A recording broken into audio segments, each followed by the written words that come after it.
ओवैसी की जान इखलाक पीलू से बढ़कर नहीं है सर। ओवैसी की जान उस वक्त बचेगी जब गरीब की जान बचेगी। मैं इन गोली चलाने वालों से डरकर खामोश नहीं बैठने वाला हूं और मैं दुआ करता हूं कि उत्तर प्रदेश में पूरा मन पोलिंग होगी इंशाअल्लाह। उत्तर प्रदेश की जनता गोली चलाने वालों का जवाब बैलेट से देगी, नफरत का जवाब मोहब्बत से देगी और कमजोरों को दबाने का जवाब हिस्सेदारी से देगी। मुझे जिंदा रहना है तो अपनी आवाज उठाना है, मुझे जिंदा रहना है तो सरकार किसी के उनके खिलाफ बोलना है और अगर गोली लगती है तो मुझे कबूल है। मैं नहीं लूंगा सिक्योरिटी, मैं जेड कैटेगरी नहीं चाहता हूं सिक्योरिटी, मुझे ए कैटेगरी का शहरी बनाइए आप। कि मैंने कह दिया कि मैं इस वतन में पैदा हुआ, मेरी मां की कोख से तो जमीन पर लिटाया गया। जब मेरी आंख बंद हो जाएगी तो इंशाल्लाह औरंगाबाद की जमीन मुझे दफनाया जाएगा। स्पीकर सर, आपका बेहद शुक्रिया कि कल शाम में आपने फोन करके मेरी खैरियत और मुझसे दरियाफ्त किया कि क्या हुआ और आपने मुझे बताया कि आपने फौरन पुलिस के आला अहदेदारों से बातचीत भी की। मैं आपका बेहद शुक्रिया अदा करता हूं कि आपने अपनी संवैधानिक जिम्मेदारी को एक रुकने पार्लिमान की जान पर जब कातिलाना हमला किया गया टोल गेट पर, आपने उस बात की। मैं आपका शुक्रिया अदा करता हूं। स्पीकर साहब, मैं मुख्तसर से यहां पर यह बात कहना चाहूंगा कि मुख्तलिफ सियासी पार्टियां मुख्तलिफ प्रदेश में इख्तिदार पर हैं। ये बात आप तमाम को मैं गोशेगुजार कर रहा हूं कि आखिर ये कौन लोग हैं जो गोली पर भरोसा करते हैं, बैलेट पर नहीं करते। आखिर ये कौन लोग हैं जो इतना रेडिकलाइज हो चुके हैं कि इनको इस संविधान पर एतमाद नहीं रहा, उनको अंबेडकर के बनाए हुए संविधान के खिलाफ हैं, जो इतनी नफरत पैदा करते हैं।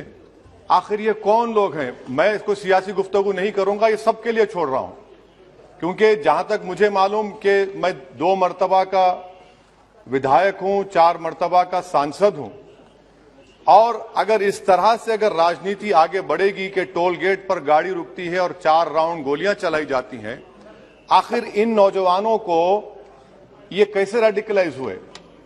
और मैं सरकार से पूछना चाहता हूं कि क्या उन्होंने ये रेडिकलाइजेशन सैयद कुतुब की किताब पढ़कर रेडिकलाइज हुए, अब्दुल्ला अजाम की किताब पढ़कर रेडिकलाइज हुए या अयमन अल ज़ोहरी की किताब पढ़कर रेडिकलाइज हुए?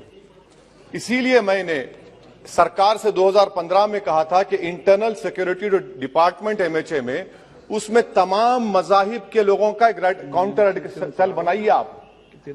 और सर, ये रेडिकलाइज हो चुके हैं तो भारत की इससे राइट विंग कम्युनिज्म और टेररिज्म बढ़ेगा। मैं आपसे अपील कर रहा हूं कि जो गलती एनडीए 1 में की थी आप वही करने जा रहे हैं। आपको नुकसान होगा, आपकी सरकार को नुकसान होगा, देश को तो, देश की सालिमियत को खतरा तो पैदा हो रहा है। सर, मैं आपके जरिए से सरकार को यह भी बताना चाहूंगा कि जिन लोगों ने ये रेडिकलाइजेशन किया है, आप इस पर गौर करिए, इन पर यूएपीए क्यों नहीं लगाते आप?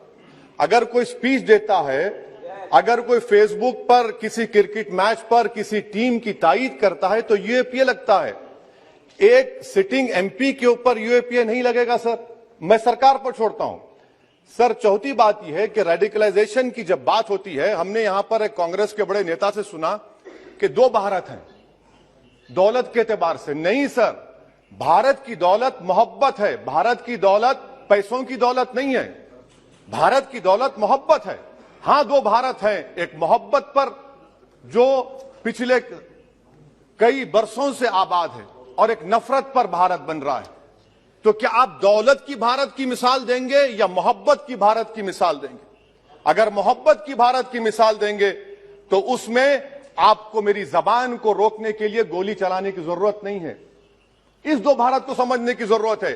सर, खत्म सर, मुझे खत्म सर सुनिए सर, मैंने करीब से 6 फीट से गोलियां देखी, मुझे बोलने दीजिए सर। हो सकता है कि कल दिन ना देखूं मैं।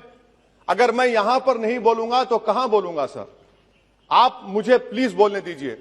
सर, मैं आपसे गुजारिश यह करना चाहूंगा कि आप हरिद्वार में, रायपुर में और इलाहाबाद प्रयागराज में मेरे बारे में क्या कहा गया, आपके नाईबी की रिपोर्ट है ना, आप क्यों छुपा रहे उसको?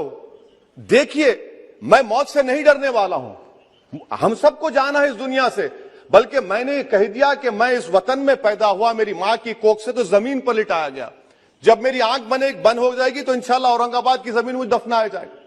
मगर मैं आपसे अपील करना चाह रहा हूं सरकार से सर, कि जो कुछ बातें की गई हैं उसको देखिए। मैं जेड कैटेगरी सिक्योरिटी नहीं चाहिए मुझे, मैं हरगिज नहीं चाहिए मुझे। मैं 94 से पॉलिटिक्स में हूं। मैं आजाद जिंदगी गुजारना चाहता हूं। मैं घुटन के साथ जिंदा नहीं रह सकता इस दुनिया में।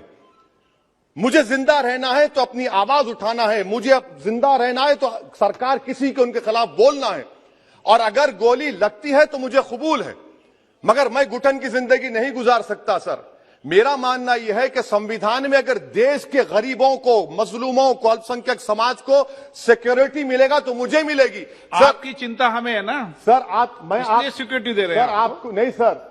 देश के गरीब बचेंगे तो मैं बचूंगा। ओवैसी की जान इखलाक पीलू से बढ़कर नहीं है सर। ओवैसी की जान उस वक्त बचेगी जब गरीब की जान बचेगी। इसीलिए मैं आपके जरिए सरकार से अपील करना चाहूंगा कि सर इस नफरत को खत्म करिए, इस नफरत को खत्म करिए और इस पर आप गौर करिए।